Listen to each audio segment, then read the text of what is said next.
Kauno rudens raliai, kaip jūs gerai žinote, vyksta nuo 1974 metų ir yra vieni seniausių automobilių sporto renginių Lietuvoje. Labai džiugu, kad šitas ralis vėl, jis čia nevyko kurį laiką, kad jis atgaivintas, todėl kad tokių žmonių kaip Kastytis Girdauskas, Arvydas Girdauskas tikrai yra labai nedaug.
Savaitgalį Kauno apylinkėse vyko Kastyčiui ir Arvydui Girdauskams atminti ralis Kauno ruduo.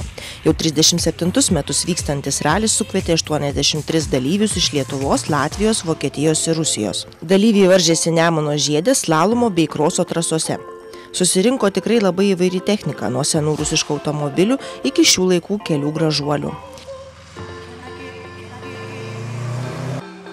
Įveikus 15 specialiųjų rungčių, pagrindinis varžybų prizas buvo įteiktas sporto meistrų veteranų įskaitos nugalėtojams Algirdui Rimoniui ir Vytautui Vanagui.